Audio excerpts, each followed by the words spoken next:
Olá, professores, professoras, coordenadores, sejam todos bem-vindos a mais uma formação de matemática aqui pela Diretoria de Ensino de Mauá. Silvia? Olá, Cris. Olá, professores. Sejam bem-vindos à nossa TPC sobre gestão de salas de aula.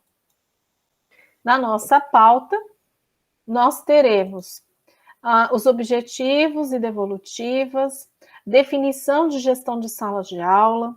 Vamos conversar sobre os 3 eixos em salas de aula, segundo o professor Dr. Celso Vasconcelos. Gestão do tempo, segundo as pesquisadoras Carol Simon e Ingrid Novodvorsky, no livro Gestão de Salas de Aula, Lições da Pesquisa e da Prática para Trabalhar com Adolescentes. Os nossos objetivos, né? Promover a reflexão sobre a importância da gestão das salas de aula para garantir um ensino de qualidade, compreender a gestão de tempo para maximizar o tempo de trabalho dos alunos, dos estudantes, compreender a importância do plano de aula como norteador das ações do professor. Então, agora vamos às devolutivas da TPC, né, do dia 2/9. Então, a primeira, né, a devolutiva aqui, foi sobre, a professora pediu que se fosse possível, trazer algumas menções sobre o antigo Campo 11, né, do Diário de Classe, que é o do Diário de Classe manuscrito, para incluir no Diário Digital. Então, professores, nós deixaremos na descrição desse vídeo alguns links da equipe de tecnologia aqui da Diretoria de Ensino, os PCNPs Renan e Mariângela, que fizeram alguns vídeos curtos sobre o diário de classe, tá bom? Então, nós vamos deixar aí na descrição do vídeo. O segundo é assuntos pedagógicos. Então, o nosso tema de hoje, gestão de sala de aula, eu acredito que ele contemple essa sugestão, tá bom? O 3, que é sobre os jogos matemáticos, então nas ATPCs do dia 18/2, que foi de acolhimento, ele trouxe algumas sugestões de jogos. Na ATPC do dia 27/5, sobre práticas e boas práticas, o professor Orlando também trouxe para a gente algumas sugestões.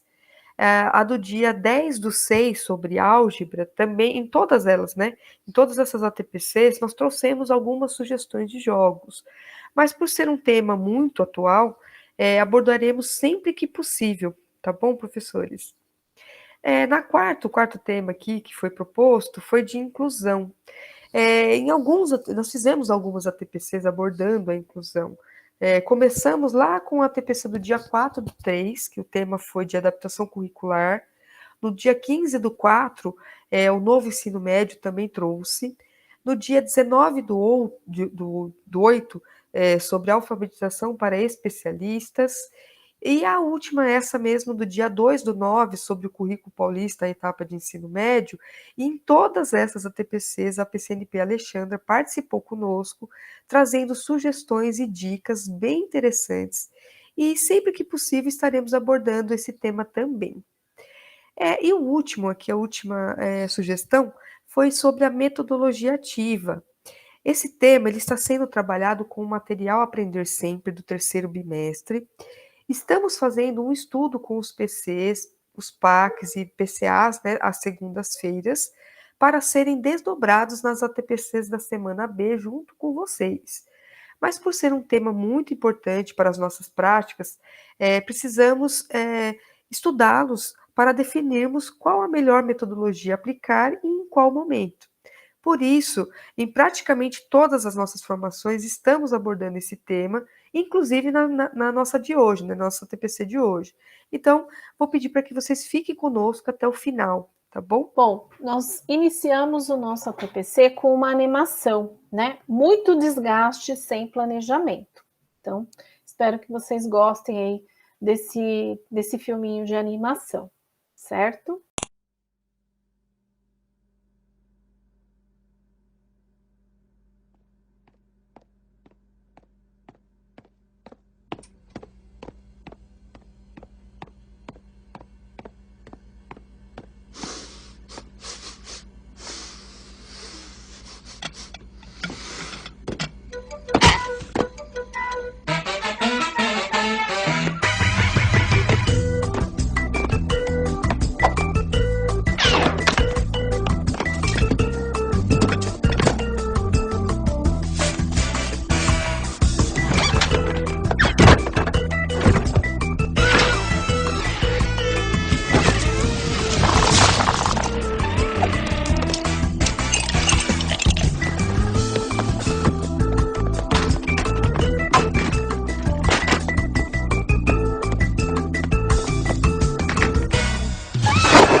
Muito bem. Então, o nosso vídeo, ele mostra muito bem como que uma situação, né? Quanto desgaste nós temos quando não há planejamento, né? Então, segundo essa situação que traz desgaste, né? Quando não há planejamento, nós temos aqui uma fala da professora Rosaura. O professor tem de dar conta do previsto, lidar com o inesperado e administrar a rotina para que todos aprendam. Então, em cima desse pensamento, né, e de que um planejamento ele diminui o nosso desgaste, nós temos aqui uma pergunta, uma interação para vocês. Pode passar, Cris? A nossa pergunta é: como você transforma essa situação toda em uma boa prática? Porque nós sabemos que o professor transforma essa adversidade numa boa prática. Então, compartilhe com a gente qual é a sua experiência de transformar essa situação tão adversa em uma boa prática.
Obrigado pelas contribuições.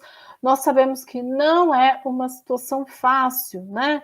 Mas o Perrenot nos responde, né, a essas nossas inquietações. Esses dilemas não conseguem ser totalmente superados pela experiência nem pela formação. No entanto, a consciência de que eles ocorrem ajuda a conviver com a complexidade.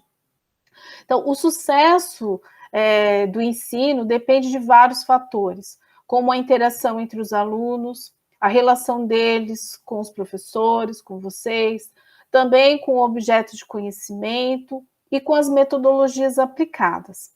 Pensando no observar, fazer diagnósticos, planejar e analisar resultados, é que essa TPC foi pensada. Então, agora vamos falar sobre a gestão de sala de aula. Vamos definir, né? Vamos à definição da gestão de sala de aula. Então, o que nós temos aqui? Gestão de sala de aula são todas as ações realizadas pelo professor para promover um ambiente de aprendizagem efetivo, em que todos os estudantes se sintam seguros e estimulados a aprender. Também a gestão é um trabalho diário, em que o professor está sempre percebendo e controlando a temperatura da sala de aula, identificando os problemas e traçando planos de ação para solucioná-los.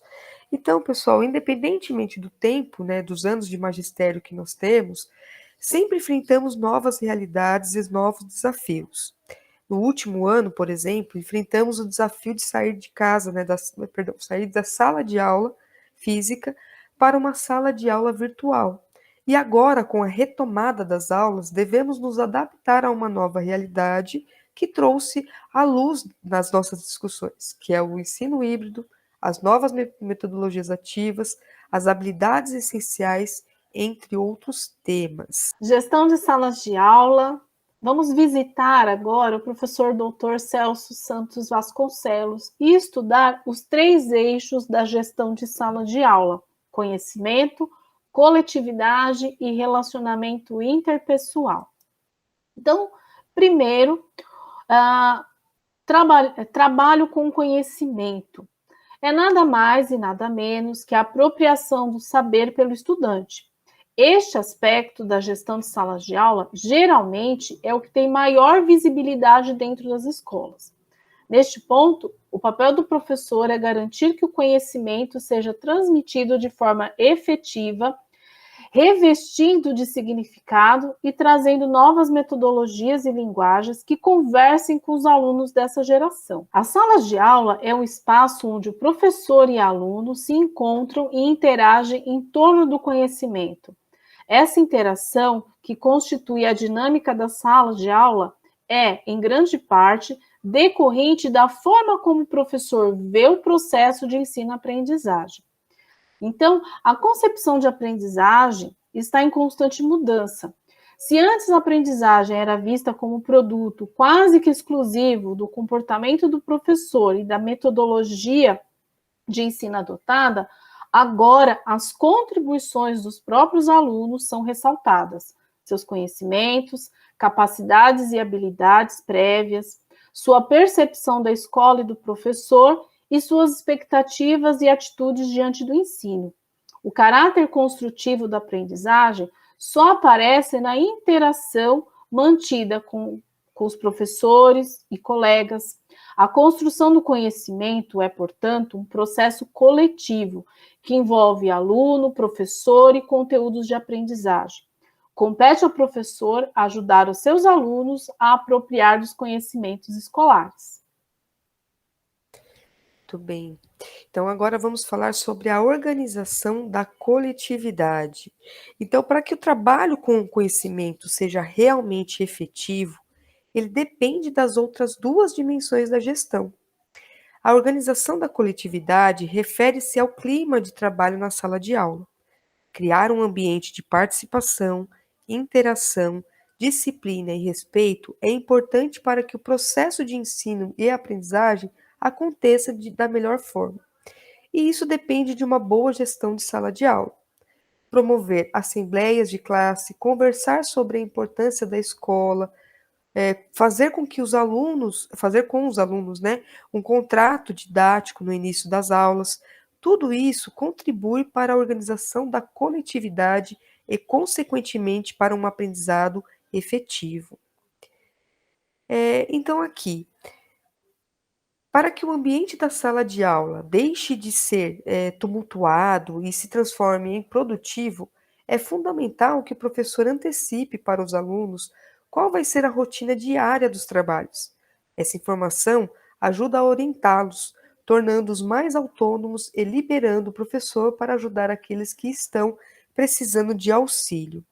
Então, nesse sentido, é importante que o professor invista, junto com os seus alunos, na construção coletiva das regras de conduta, definindo os direitos e os deveres que regulam o cotidiano em sala de aula. Então, para tanto, eles deverá compreender que é preciso envolver os alunos na discussão do que é possível e aceitável em sala de aula, deixando claro que as regras acordadas podem ser mudadas e caso deixe de ser consensual. Isso implica constante negociação, mas permite também ao professor recorrer sempre que necessário ao acordo firmado pela classe. Então, é importante considerar que, para que haja desenvolvimento e aprendizagem, é preciso que os professores atuem de forma a levar o estudante a sentir que existe coesão de ideias e responsabilidades compartilhadas nos trabalhos que serão realizados em sala de aula, com vistas a uma aprendizagem significativa. Então, nós temos aqui, primeiro, um atendimento individualizado. Então, cada aluno, ele é único, né, diferente de todos os demais. Então, por isso é importante personalizar a aprendizagem, pensando, né, pessoal, que personalizar o ensino não é realizar uma atividade para cada um, e sim perceber onde cada um se encontra dentro do seu processo de atividade, né, da atividade proposta, tá ok? O segundo é o trabalho em grupos. Então, essa modalidade de ensino leva os estudantes a interagir com os seus colegas e com o professor, permitindo que recursos individuais sejam partilhados.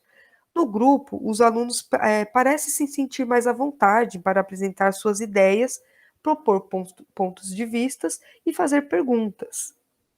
E o terceiro é o trabalho com o conjunto da classe. Então, esse tipo de estratégia é uma excelente ocasião para sistematizar conhecimentos, estimular e fazendo o esclarecimento de dúvidas e articular conceitos. Além disso, oferece a todos os alunos a noção de que eles estão acompanhando o ritmo da classe e, assim, preservar o autoconceito de cada um. O relacionamento interpessoal também se relaciona com a organização da coletividade, mas é, de certa forma, anterior a ela. Um bom relacionamento entre professor e aluno gera uma cultura de respeito mútuo, de atenção e de cuidado com o outro, e promove a organização da coletividade. Pode passar? Para desenvolver esse tipo de relacionamento, é preciso que o professor e aluno sejam capazes de compreender os diferentes mundos em que estão inseridos. E este movimento deve partir do professor. É preciso demonstrar interesse, fazer contato, conhecer e se conectar com a turma. Pode passar? Fazer a gestão das salas de aula não é uma tarefa fácil.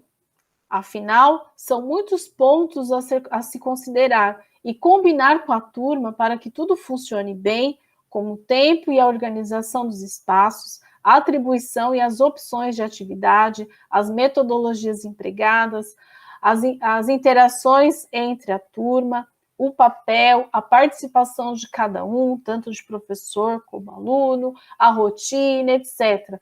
São situações realmente bem complexas, mas com bom planejamento, nós conseguimos nos adaptar. Pode passar, Cris? Eu vou contar para vocês aqui uma história que foi publicada na revista Nova Escola, tá? O link está nas nossas referências. Um dia, em aula, me dei conta de como era agressivo quando as crianças estavam fazendo as lições e eu falava: "Acorda, menino!" Eu não falava mais alto nem gritava, mas não é porque a comunicação era doce que a minha fala era adequada.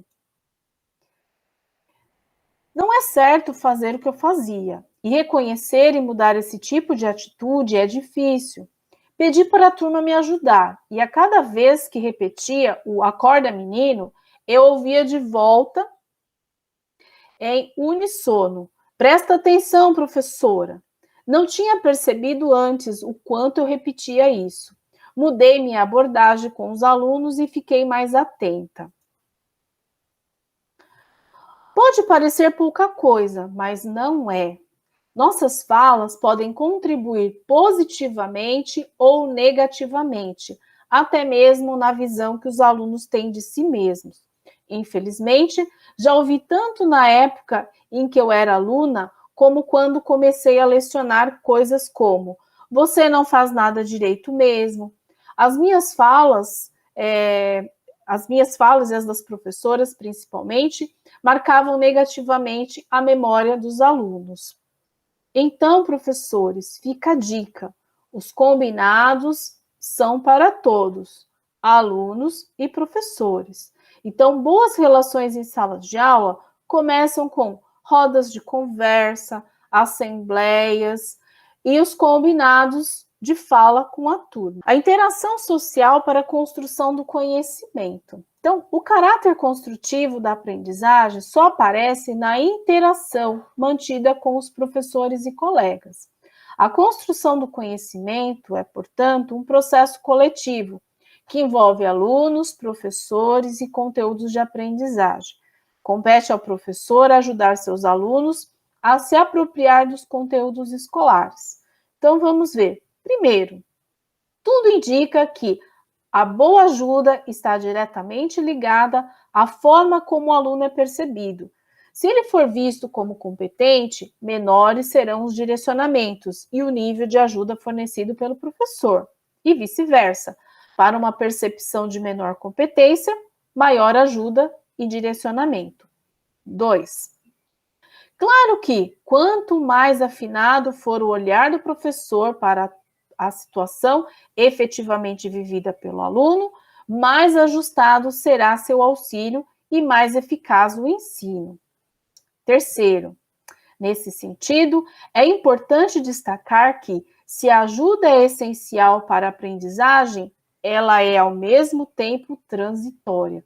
Diminui e, eventualmente, desaparece à medida que o aluno ganha autonomia e responsabilidade. Então, agora falando da gestão, né, a gestão de tempo, ela está diretamente relacionada ao fluxo da aula.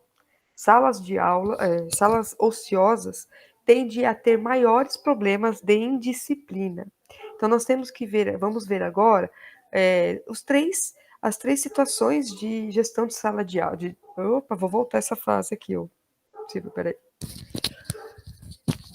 A gestão de tempo está diretamente relacionada ao fluxo da aula.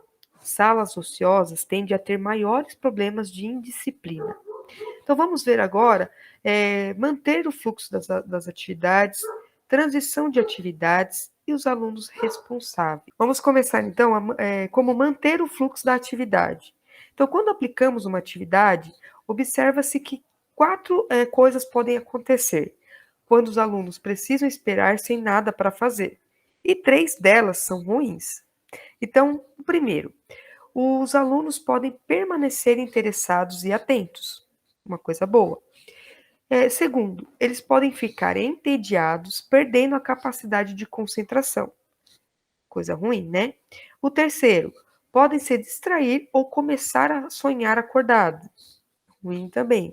E quarto, eles podem ter um mau comportamento, né? Tendo bem maior a chance de a espera resultar em comportamento indesejado e perda de oportunidades de aprendizado.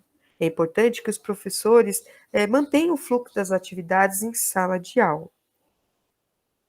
Então, como que eu vou fazer, como que eu vou conseguir manter, né, esse fluxo de atividades? Então, primeiro, evite encerrar uma atividade. Então, evitar encerrar uma atividade, iniciar outra e voltar à primeira. Isso se chama flip-flopping.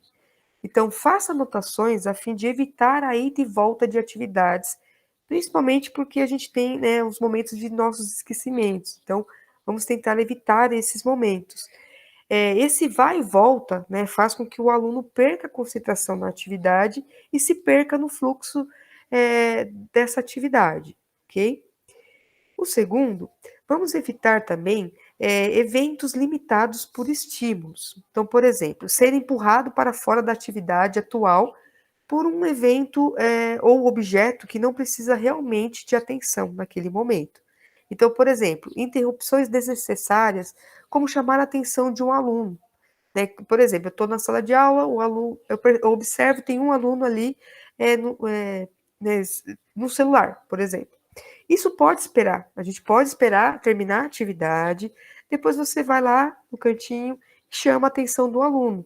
Porque se eu chamar a atenção do aluno no momento que está todo mundo prestando atenção, eu vou fazer com que o fluxo dessa atividade se perca para todos e não somente para aquele aluno que já não estava, né? Estava ali prestando atenção em outro, enfocado em outra situação. Outra situação também que faz com que a gente, né, perca esse fluxo é atender um celular ou mesmo a porta, né? Isso também faz com que a gente perca esse fluxo da atividade. Esquecer também, né, de ligar um equipamento ou da gente organizar o material ali de forma para que a gente facilite esse fluxo. Então, se eu sei que eu vou ter que usar o retroprojetor, então eu tenho que me atentar de deixar ele ligado, tudo organizadinho, porque se eu estou durante a atividade, tendo que no momento ali eu vou ter que abrir a tela do computador ou ligar o equipamento, isso também faz com que os alunos percam essa fluidez da atividade, tá ok? E o terceiro é para a gente evitar prolongar-se demais e evitar também a fragmentação. Então, vamos evitar de explicar o mesmo tópico várias vezes, ou se estender demais em chamar a atenção dos alunos, tá? Vamos evitar também de fragmentar muita atividade, a atividade em muitas partes, né? O que poderia ser em uma única, né? Para ficar mais divididinha. A gente às vezes tem mania de pegar um conteúdo que é um pouquinho mais extenso, a gente ficar ali fragmentando. Então, se a gente começar, iniciar e terminar, vai ficar mais fácil da gente visualizar o que o aluno deixou de entender ou não, em qual momento ele não entendeu, né? Mas isso após a nossa explanação. Muito bem, Cris. Depois do fluxo da atividade, a gente também tem a transição das atividades, né? Ou de aula, né? É importante minimizar problemas de indisciplina ou interrupções de raciocínio, discussões e desenvolvimento. Então, para minimizar aí o tempo de transição, nós temos: tenha inícios e fins claros, né? Quando começa e quando termina a nossa atividade. Quando parar ou finalizar a atividade. Anuncie a transição, né, para outra. Monitore a transição. Certifique-se de que todos estão atentos para começar a segunda atividade. Prepare os alunos para as transições futuras. Organize o tempo de cada atividade. Organize os materiais que serão utilizados para evitar interrupções, como, por exemplo, slides, projetores, TVs, entre outros. Feche a atividade antes do final da aula, por exemplo, tá? Para que não tenha pontas soltas ou comandas mal interpretadas. Estabeleça rotinas claras. Coloque as orientações da aula antecipadamente para que o estudante saiba o que está programado para o dia ou para a aula. Muito bom. Aí nós temos aqui também como tornar, né, os alunos responsáveis. Então, o Doyle, em 1983, ele comentou que os alunos tendem a levar as tarefas mais a sério, né, apenas se eles são considerados responsáveis por elas. Né, suas próprias experiências escolares testemunharam a verdade dessa afirmação. Mesmo como adultos, é necessário uma boa dose de autodisciplina e maturidade para colocar seus maiores esforços em um trabalho que nunca será visto por ninguém. Então, imagina para os alunos do ensino médio, né, que eles ainda são adolescentes. Então, a menos que eles saibam que terão que responder pelo seu desempenho, é improvável que eles façam o melhor uso do tempo na sala de aula, não é? A fim de ajudar esses alunos a usar esse seu tempo de modo mais sensato, nós professores devemos comunicar as tarefas e exigências claramente e monitorar o processo desses alunos. Essas práticas minimizam a confusão dos alunos e transmitem a mensagem de que o trabalho escolar é importante. Vamos ver o que os nossos professores e as pesquisas têm a dizer sobre essas duas práticas. Então, nós temos aqui exigência, comunicar as tarefas e as exigências com clareza. Então, antes de os alunos começarem a trabalhar, é interessante explicar o que eles farão e o porquê, como obter ajuda, o que fazer com o trabalho completo, o que fazer quando terminarem e quanto tempo eles gastarão nessa tarefa. Aqui estamos falando dos combinados. Além de fornecer orientações explícitas para as atividades em sala, os professores precisam comunicar as tarefas de dever de casa de uma maneira organizada e clara. O próximo tópico é de monitorar o processo dos alunos. Então, essa prática, pessoal, ela permite a nós acompanhar o processo dos alunos, identificar e ajudar com os problemas e verificar se as atividades estão de acordo com as suas capacidades. Outra coisa também que ajuda é circular entre eles, né? Isso que eles e verificar se eles estão utilizando bem o seu tempo. O próximo tópico é estabelecer as rotinas para recolher e verificar os deveres da sala e de casa. Então, é importante estabelecer regras para recolher e verificar deveres dentro do prazo estipulado nos combinados. Também manter bons registros. Então, esses registros eles devem ser de fácil e rápida compreensão. Então, sugerimos criar as rúbricas, que nesse caso devem fazer parte dos combinados. Olha que interessante, né? Então, as rúbricas são uma forma de configurar critérios de avaliação personalizados ou baseados em resultados para uma pontuação. Então, uma rúbrica ela é uma ferramenta de avaliação para comunicar a expectativa de qualidade. Rúbricas são tipicamente compostas de linhas e colunas, como nós demonstramos aqui nesse exemplo. Então, como nós estamos trabalhando aqui a atividade 2, por exemplo, o aluno vai estar lá o nome do aluno e a atividade, né? Então, é interessante a gente compartilhar essa responsabilidade com o aluno. Então, uma sugestão nossa é que o próprio aluno preencha essas rúbricas. Então, ele vai trabalhar o seu engajamento e a responsabilidade pelo seu próprio aprendizado, né? Fazendo também. E aí, como que a gente dá aqui a sugestão? Entregue para o seu aluno essa tarefa no início, essa tabelinha aqui no início da tarefa, e peça para que ele coloque, se ele está, por exemplo, se ele pintar a bolinha de vermelho, é que ele não compreendeu ainda o assunto, né? Se ele pintar aqui, vocês podem mudar as corzinhas, né? Se ele pintar aqui, que ele pintar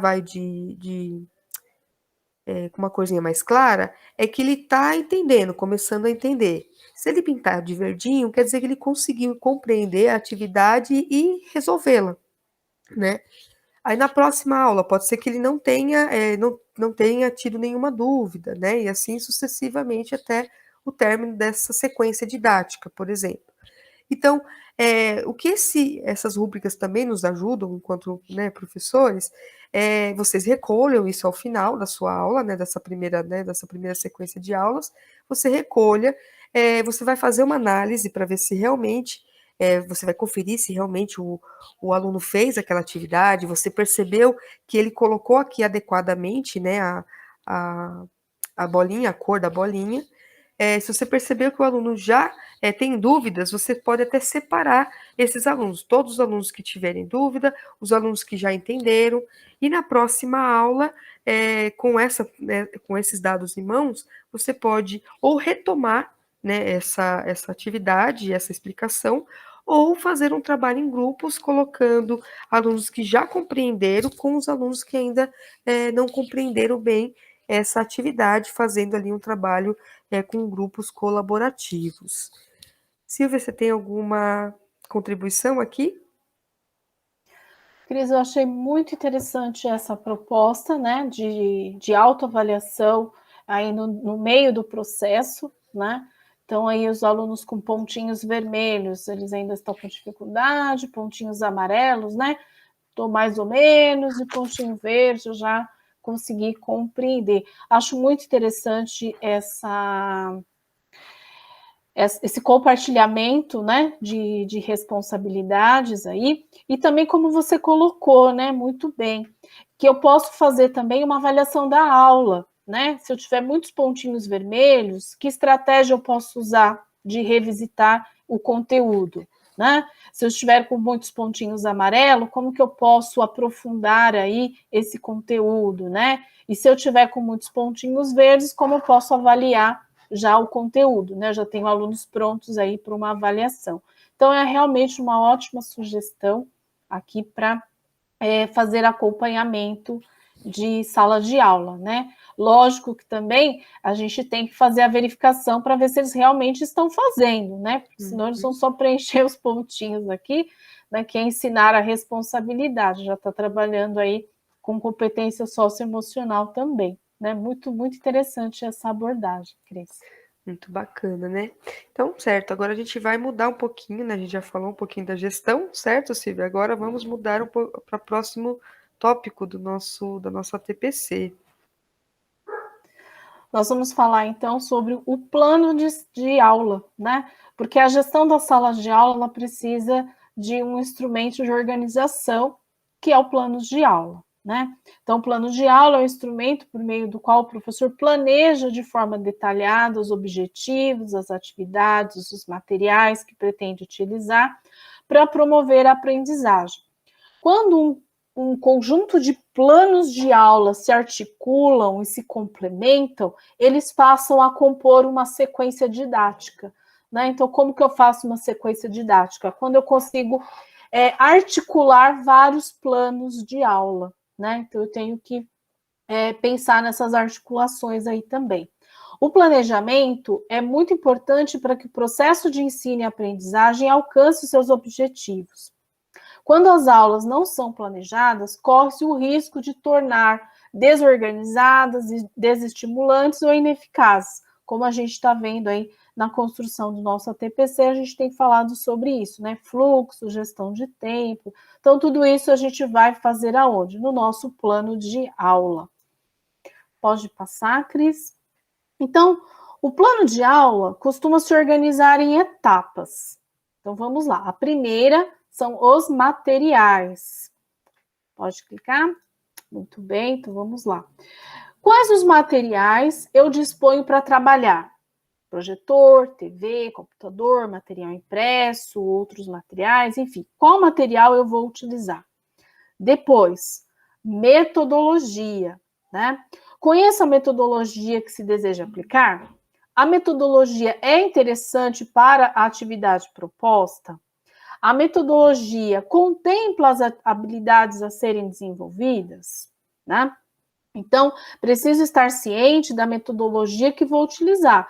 Caso queira usar uma nova abordagem metodológica, é interessante conhecer primeiro, né, aos poucos, para ganhar experiência e vivência. Então, às vezes, quando é uma coisa muito diferente, compensa você utilizar numa sala, verificar o seu domínio sobre aquela metodologia, e aí sim, ampliando aí os horizontes.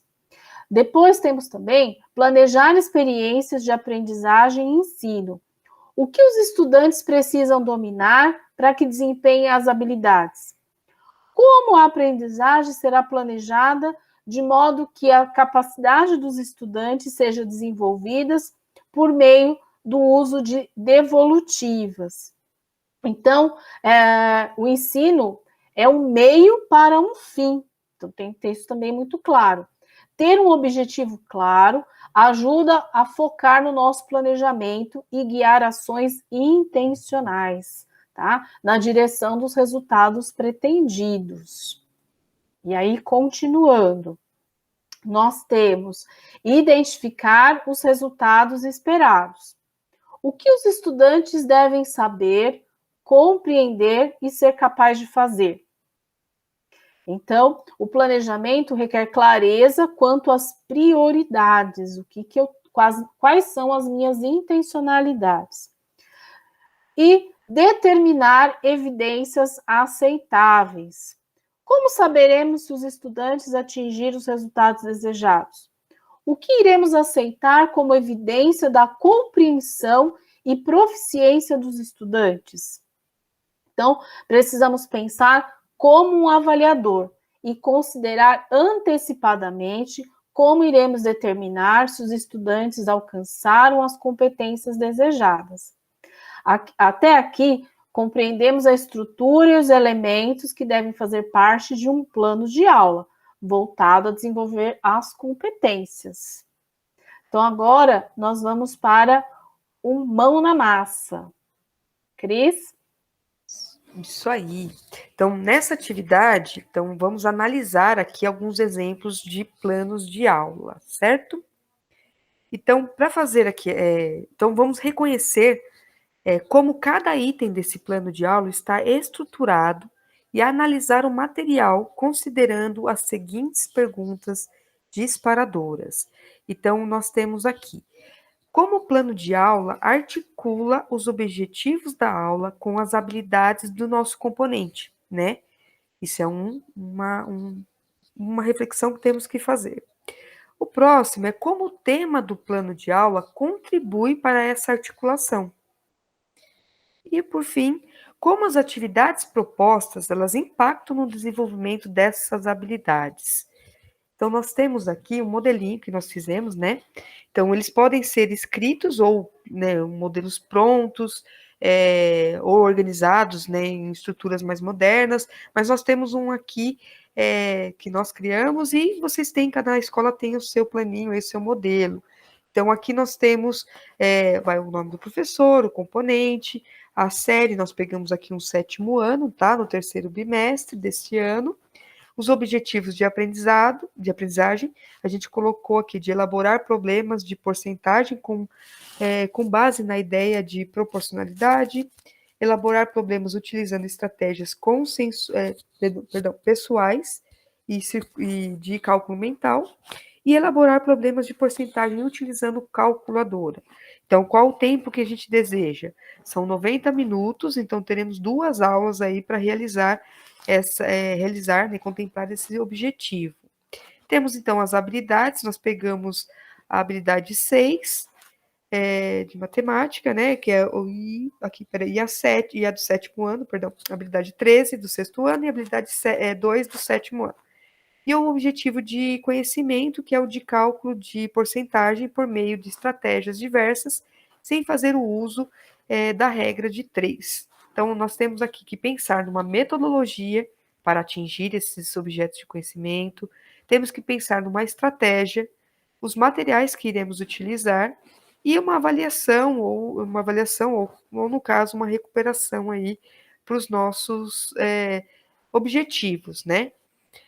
E temos aqui também, esse é um plano, cada um vai ter um modelinho, tá? Mas esse é um plano, um dos modelos, e estamos trazendo aqui para vocês uma nova ideia, né?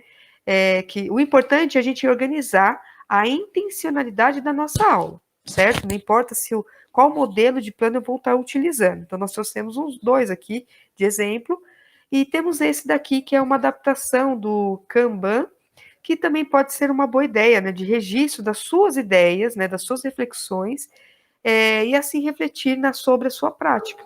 Então, aqui a gente poderia colocar, por exemplo, uns post-its, né, em cada um desses, vai nas habilidades do objetivo, nas metodologias, estratégias, nos materiais e na avaliação, assim como no tempo. Então, a gente pode ir colocando nas minhas reflexões, nos meus estudos, e ir colocando aqui os post-its do que eu achei interessante, do que eu quero fazer, e para que assim o aluno chegue com uma aprendizagem mais significativa, certo, Silvia? Muito bem, Cris, porque o que você colocou muito bem é a intencionalidade, né? Eu tenho que preparar a minha aula, né, seja ali no plano, no modelo tradicional, né? Ou nesse novo modelo, que é o Kanban, que é um organizador aí de gestão, né? Então, gestão da sala de aula, então eu posso organizar aqui conforme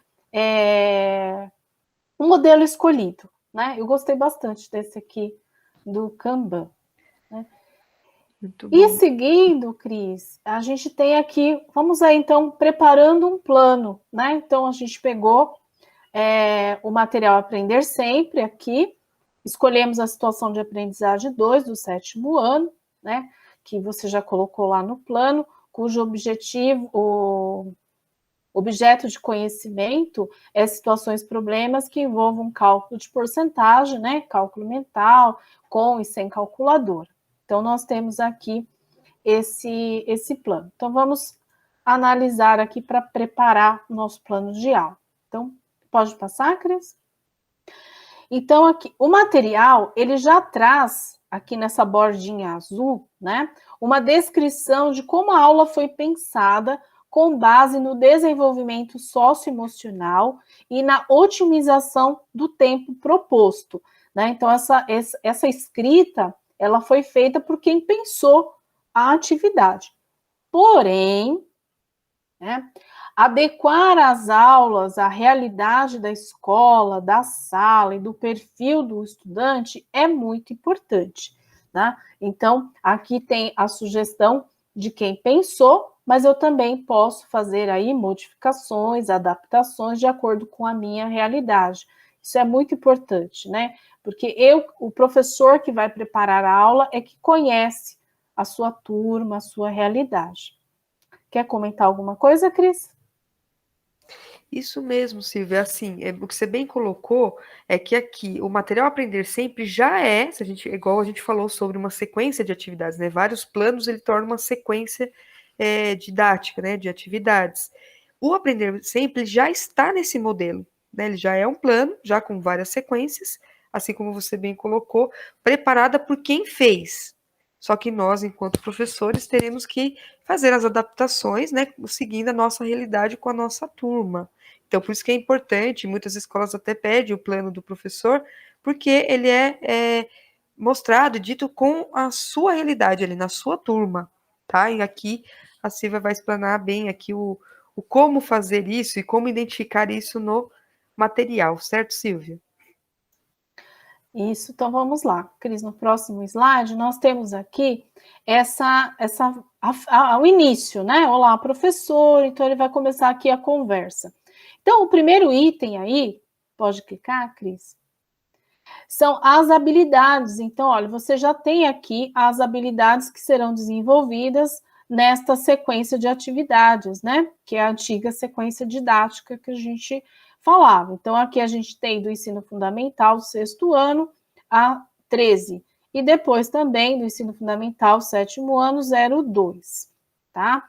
Também aqui na nossa folha de rosto, né, no comecinho, pode clicar, nós temos aqui o tempo previsto. Então, essa atividade, ela tem como previsão, essa sequência de atividades, ela tem previsão de 8 aulas para serem desenvolvidas e que foram separadas em 4 tempos de 90 minutos.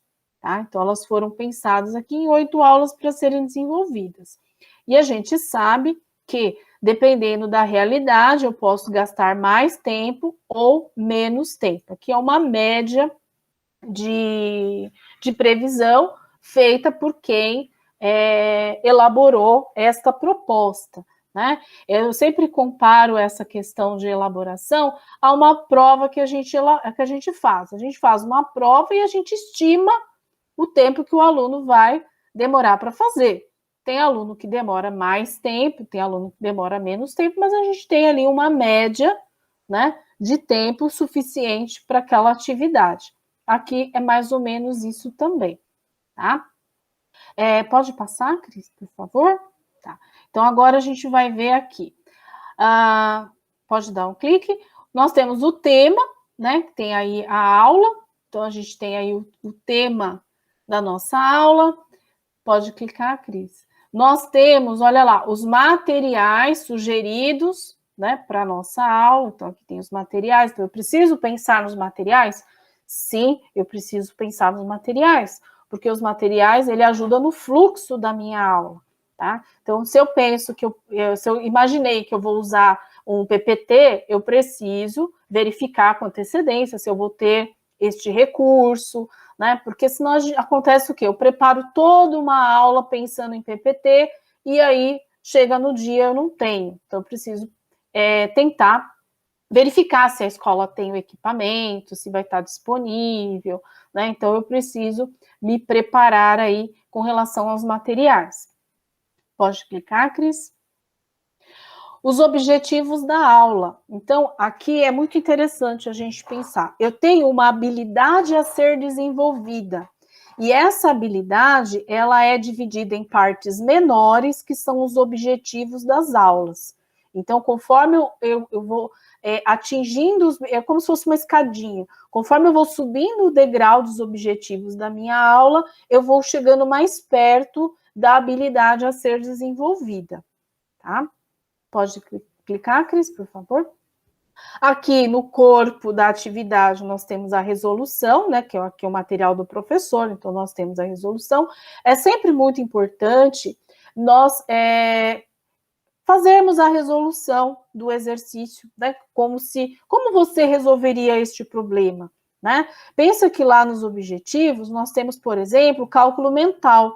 Então, se o objetivo é cálculo mental, como que eu resolveria este problema, né? Porque aí também eu consigo antecipar as dúvidas do meu aluno, tá? Então, tem lá, uso de calculadora. Então, em materiais, eu tenho que pensar na calculadora, e aqui na resolução, também, como que eu faria desta forma, tá? Então, essa resolução da atividade está ligada com os objetivos aqui, certo? Pode passar, Cris, por favor?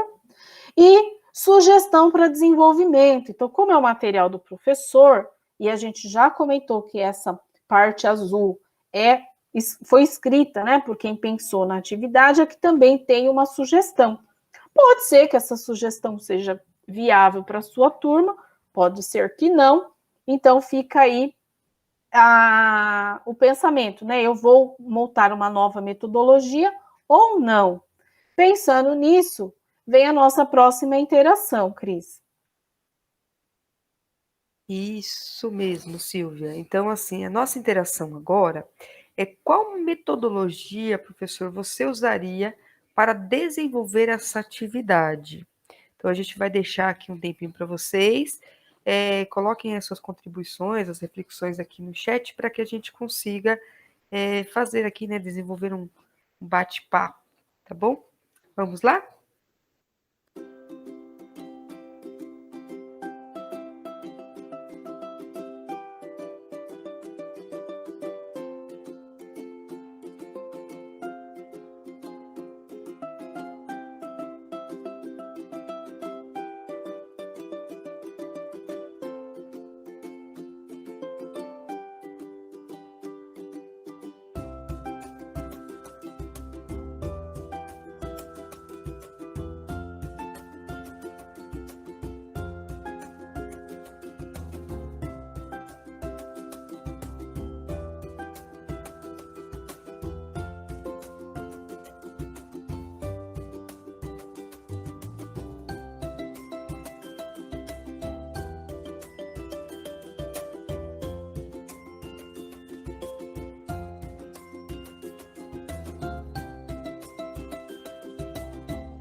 Obrigado, professores, pelas contribuições. Espero que vocês possam aproveitar as dicas dos colegas para refletir sobre as vossas práticas, tá?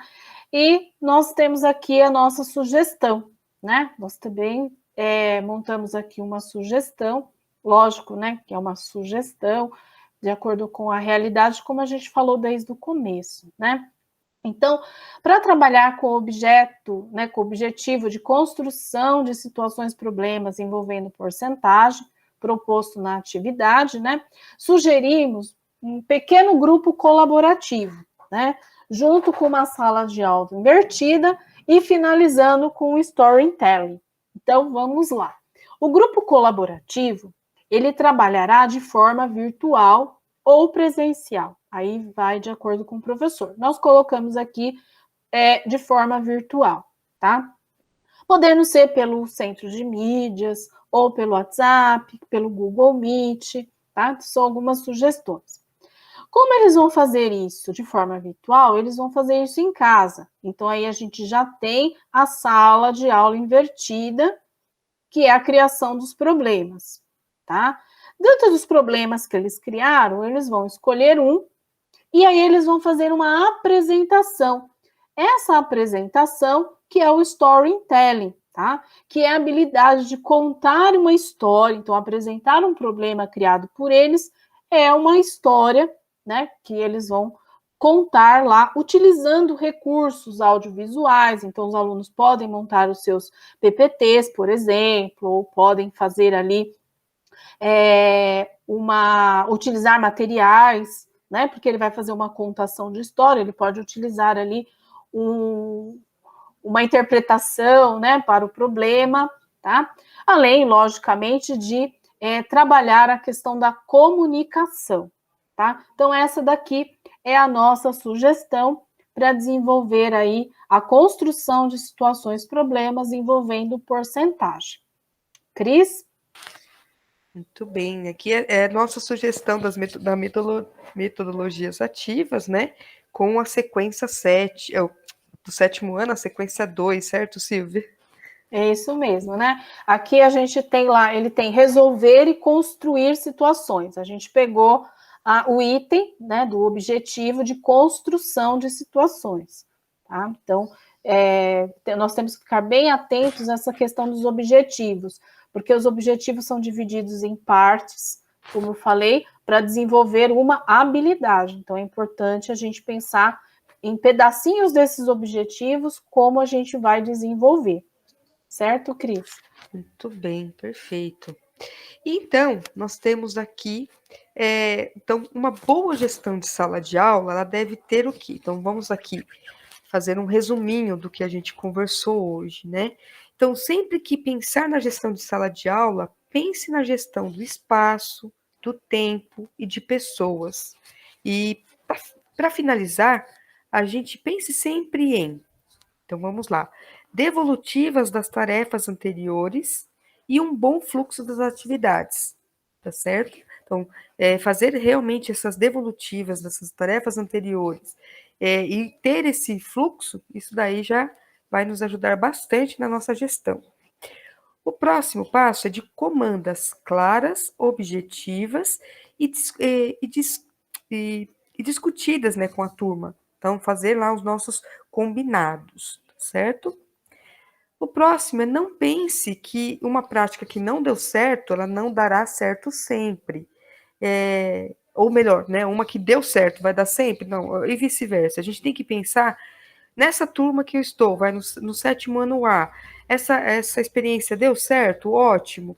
Aí eu vou tentar no 7º B. Pode ser que a mesma experiência do 7º A não dê certo no 7º B. Né? Então a gente precisa realmente focar e entender as turmas que nós temos para que a gente consiga ter uma prática adequada a cada uma delas, né? E o terceiro é uma boa argumentação e organização evitam atitudes autoritárias. Então, nessa nossa argumentação, nessa organização que nós tivemos, né, nessa preparação da nossa aula, na reflexão e no entendimento do que nós iremos fazer nas nossas aulas, isso vai refletir muito, né, nas nossas, nessa aula, na nossa gestão da sala de aula. Certo, Silvia? É isso mesmo, Cris. E aí, com esse resuminho, né, a gente encerra aqui sobre gestão de sala de aula, né, as contribuições de vocês. É sempre importante que os professores que têm mais tempo de magistério, né, nos desdobramentos, conversem com os professores mais novos. Os professores mais novos também têm sempre algo a acrescentar, né? Estão saindo aí, às vezes, das universidades. Então, é muito importante o momento do desdobramento, né? Porque justamente nesse momento do desdobramento é que se espera os planejamentos de aula, né, Cris? É isso mesmo, Silvia. Essa troca, né, de experiências é muito importante, assim como você bem explicitou. O novo, né, com a experiência, eles se encaixam, né, as novas metodologias que o professor novo traz, com a experiência e bagagem do dia a dia do professor que já está na rede há mais tempo, se combinando, tudo se encaixa para um bom aprendizado. E é bom a gente frisar bem, né, a questão do momento do desdobramento para essa troca de experiências e a construção aí dos planos de aula. Muito bom. E com isso nós temos aqui, pessoal, as referências, né? Caso vocês tenham interesse em aprofundar esse tema, né? Então, nós temos aqui o Gestão de Sala de Aula, Como Engajar o Aluno. Temos também a Gestão de Sala de Aula, Desafio Real e Possível. A Nova Escola, né? Esse conteúdo que nós trouxemos aqui para vocês. Temos também o Instituto Claro, também com algumas contribuições, né, sobre esse tema. E Gestão de Sala de Aula, Lições de Pesquisa e da Prática para Trabalhar com Adolescentes. Esse livro também é bem bacana e interessante para que a gente consiga aí melhorar as nossas práticas. Professores, vamos mostrar agora um vídeo preparado pela PCNP Silvia de como gamificar um PPT. Muito interessante essas dicas, aproveitem.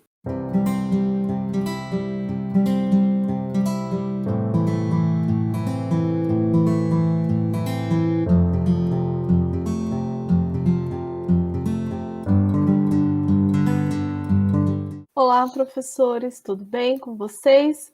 Eu sou a PCNP Silvia e vou falar um pouquinho sobre como dinamizar os slides, né?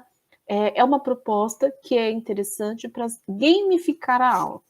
Gamificar a aula é trazer para a aula os conceitos e a dinâmica de jogo, tá? Então, não é necessariamente trazer um jogo, eu posso utilizar para resolver exercícios, por exemplo, em equipes, tá? Então, eu vou mostrar para vocês como que a gente faz para dinamizar as aulas. Existem alguns templates que já são prontos, que vocês encontram na internet, que ele já traz uma dinâmica de jogo. Então, se você acerta, você vai para o slide tal, se você erra, você vai para outro slide. Mas eu vou mostrar aqui como construir a partir do zero. São só algumas dicas. A criatividade fica a critério do professor, tá? Eu vou compartilhar com vocês a minha tela, tá? Na verdade, a minha tela inteira, para mostrar para vocês algumas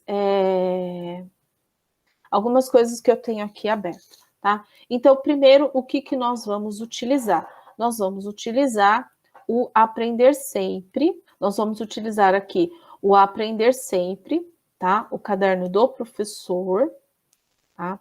Do 6º ano, eu vou utilizar essa atividade mão na massa aqui. Então, essa sugestão é para gamificar uma aula de resolução de exercícios, tá? Onde eu vou usar, juntamente com a ideia da gamificação, eu vou utilizar a metodologia do peer instruction. Eu acho que é esse o nome. É instrução por pares, tá? Então, eu vou pedir que os alunos trabalhem em grupo, só que dê cada um na sua carteira. Eles vão responder, eles vão conversar entre eles. Então, são 2 equipes, tá? Então, equipe A e equipe B. Então, quando for a vez da equipe A, apenas a equipe A pode conversar dentro da sala, anotar as respostas no caderno e eles vão levantar esse caderno, tá? Então, eu vou utilizar sempre as respostas que tem o maior, que aparecem em maior quantidade, tá? Então, se vários responderam a letra A, eu considero que a equipe falou a letra A. Se vários responderem a letra B, eu considero que a equipe usou a letra B. Então, essa é a estratégia que eu pensei para essa aula de resolução de exercícios de fim de situação de aprendizagem, tá? Eu também tenho aqui já o meu PPT previamente montado, eu vou explicar para vocês como eu faço, e dou aqui uma sugestão também de que vocês procurem as imagens, né, em bancos de imagens gratuitas, tá? Então, o Pixabay é uma delas. Aqui eu tenho o Jamboard, que é o mais interessante, tá? Que é o esquema do meu game aqui, tá? Da minha aula gamificada. Então, eu não vou fazer uma aula muito extensa, porque é só para mostrar para vocês como se faz, eu vou usar um exercício apenas. Então, eu vou colocar aqui o mão na massa, eu vou usar a situação 1, que ela é composta de duas perguntas, então pergunta 1 e pergunta 2. Então, essa primeira pergunta, eu vou ter duas opções. Ou a resposta está certa, e aí a equipe vai ganhar 1 ponto, ou a resposta vai estar errada e eu preciso mostrar a resolução para essa equipe, tá? Então, aqui, eu vou até tirar o slide que está aqui, porque aí vai depender da minha montagem, tá? Então, vamos lá. A pergunta 1, resposta certa, ele vai para o slide parabéns, tá? E esse slide parabéns vai levar para a próxima pergunta. Ok. A pergunta 1, se respondida errada, vai levar para o slide resolução correta, e esse slide resolução correta vai voltar para a pergunta 1, tá? Para que ele possa fazer o outro caminho, ok? Ah, mas eu não quero que volte para a pergunta 1, eu quero que vá para a pergunta 2. Sem problema, é só você colocar que o slide link com a próxima pergunta. Então, ele vai perder o ponto e aí você quer de volta a próxima pergunta. Não tem problema. Essa daqui foi a ideia que eu montei, tá? Aqui também não precisa colocar que vale um ponto, pode ser somente um parabéns. E aí você faz a contagem como achar melhor, tá? A pergunta 2 também tem certa ou errada, são só duas opções. A pergunta 1, ele vai para o parabéns, e como é a última, ele já vai para o slide final, tá? A resposta errada, ele vai para o slide de correção e volta para a pergunta 2, para que ele faça o caminho e finalize, tá? Então, eu tenho aqui o meu esquema. Não precisa montar no Jamboard, você pode montar numa folhinha de papel o esquema para que você não se perca. O esquema é bom que diminui o número de vai e volta, né? Porque tudo você precisa pensar. Mas é sempre interessante fazer o teste, tá? Então, eu fui aqui, né, no meu slide 1, eu coloquei uma imagem, tá? Então, eu capturei uma imagem, coloquei aqui como plano de fundo, ó, escolher uma imagem, tá? Aí, no caso, eu fiz um upload, porque eu já tinha escolhido essa imagem, mas você tem essas opções aqui também, tá? Ou colocar uma cor no fundo, né? Eu geralmente não gosto de slide branco, mas você pode colocar aqui, tá?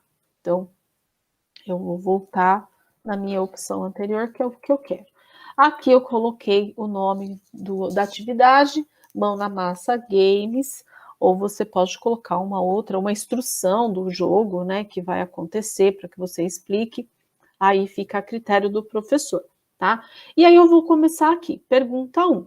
Percebam que eu recortei a pergunta do próprio material, tá? Para facilitar o meu trabalho, tá? Então, eu posso ter essas questões já previamente digitadas e posso simplesmente copiar e colar aqui, tá? Então, eu utilizei uma imagem já recortada. Fui lá no material, lá printei a tela, né?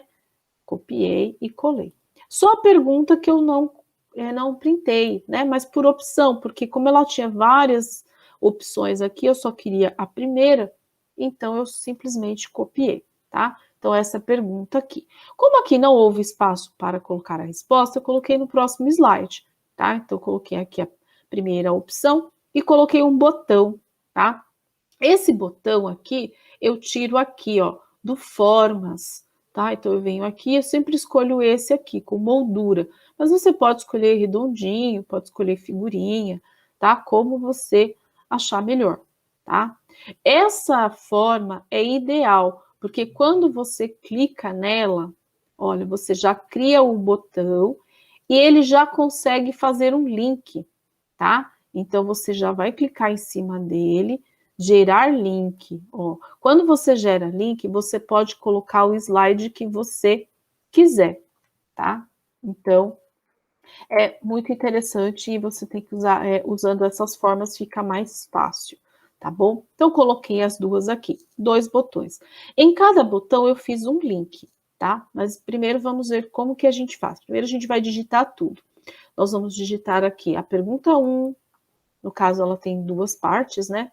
Depois eu vou colocar aqui o parabéns da pergunta 1, olha, vale 1 ponto, ou eu posso não colocar nada aqui, né? Só o parabéns. E aí eu já explico lá para os alunos se vai valer ponto, se não vai, enfim, tá? Depois eu já coloco aqui a pergunta 2, né? Eu posso editar aqui, colocar na frente. Aqui, como a pergunta era menor, que também copiei lá do material, ó, copiei, né? Printei a tela e coloquei aqui. Então, eu já coloquei as alternativas logo abaixo, tá? Alternativa T mais 10 e alternativa 10 vezes T, ok? Então, eu já coloquei. Aí, no próximo slide, também coloquei o parabéns. Como lá a gente tirou o ponto, a gente vai tirar o ponto aqui também, tá? Então, vamos colher aqui um pouquinho, dar um espacinho aqui, ok? Percebam que tem algumas formas geométricas, né? Essas formas geométricas são usadas para colocar os links, tá? Depois que eu já terminei as minhas perguntas, eu venho com as respostas, tá? Então, aqui, ó, como eu usei o material Aprender Sempre, eu já coloquei, printei a resposta aqui também, tá? Para facilitar. Aqui também, eu já printei a resposta para facilitar, mas poderia digitar também. Ó, percebam novamente as figuras geométricas aqui, ó, a setinha, né? E aqui o slide final, tá? Então, como eu vou criar os links? Vou voltar lá na pergunta 1. Então, aqui, essa daqui é a resposta correta, tá? Então, a resposta correta está linkada ao slide 5, tá? Então, eu vou editar aqui para mostrar para você. Ó, então, eu venho aqui, link, e aqui eu vou escrever slide 5, tá? Então, aqui o que acontece? Ó, quando eu clico aqui, ele vai para o slide 5, tá? Então, aqui está o meu botão. Esse outro botão, ó, eu vou clicar link e vou criar um link com o slide 8. Por que com o slide 8? Porque esse aqui é o que está errado, né? Então, lá no slide 8, eu vou ter a resolução da minha questão, tá? Então, na resposta correta, eu mando para o parabéns, e na minha resposta errada, eu mando para a resposta correta. Tudo bem? Bom, vamos lá. Aqui, então, na resposta correta, tá vendo essa seta? Ó, ela vai para o próximo slide, que é a pergunta 2, tá? Então, eu já coloco aqui para que o aluno vá para a pergunta 2. Tudo bem? Bom, esse item aqui nem é necessário, porque como eu estou intercalando, né, automaticamente ele já iria realmente para a pergunta 2. Mas fica aí a dica, tá bom? Então, a mesma coisa aqui, a resposta errada já está indo para a correção, e a resposta correta está indo para o slide parabéns, tá? Muito bem. Então, aqui, para que essa seta? Porque se eu venho para esse slide, eu preciso voltar para a pergunta, né? Porque lembra lá do nosso Jamboard? Olha lá. A minha ideia é que se ele errar, ele volta para a pergunta 1.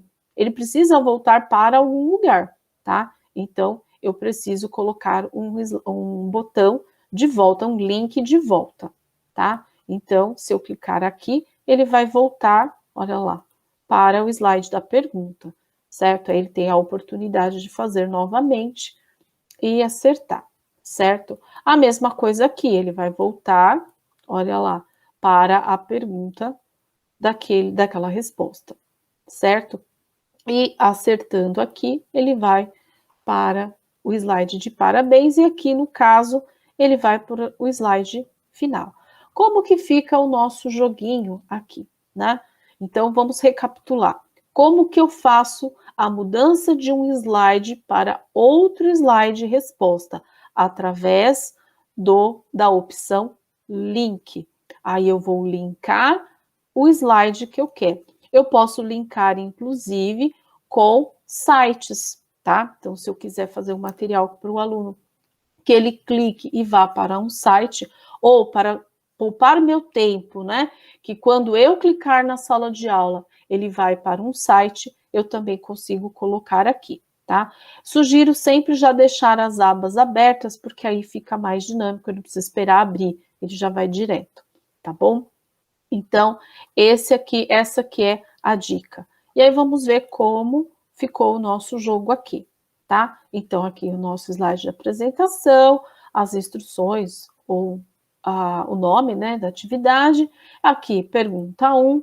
Se eu responder corretamente, eu vou para o parabéns, vou para a pergunta 2. Se eu responder errado, ele vai me levar para a resposta correta. Eu volto, posso responder corretamente, ganhei meu parabéns e finalizo o meu jogo, tá? Então fica aqui a dica para vocês. A primeira, monte um esqueleto, né? Um fluxograma do que você quer, para que facilite na hora da apresentação, na hora de montar. Deixe já, quando você monta o Jamboard, você já sabe qual pergunta, se tem imagem. Você deixando tudo isso preparado facilita bastante na hora de você fazer a montagem do seu game, né? Montar a sua aula gamificada, certo? Então, essa aí é a dica que eu deixo para vocês.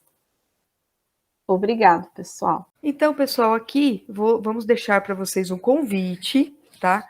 Amanhã teremos uma live com o professor Ivan, tá? A gente vai disponibilizar para vocês o link. Então, a live será sobre uma conversa sobre o pensamento algébrico. Então, amanhã às 10 horas, quem tiver interesse, puder participar, é um convite, tá? Lembrando que a gente também irá repassar essa live para vocês, né? Para quem não pôde acompanhar, a gente vai repassar em um próximo ATPC que ainda vamos colocar uma data aí e transmitir essa live para vocês em uma das nossas ATPCs. Tá certo, Silvia?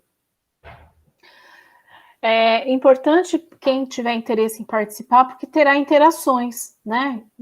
Ao vivo, aí você pode fazer perguntas, né? Depois na transmissão aí é mais complicado, né? Eles não vai estar Mas lá fica para... aí, fica o convite, a gente sabe que tem muitos professores que não podem nesse horário, mas o convite está feito, tá bom? Isso aí. Então, pessoal, até a próxima TPC. Que vocês tenham uma boa semana de trabalho e até a próxima, certo, Silvia? Certo, Cris.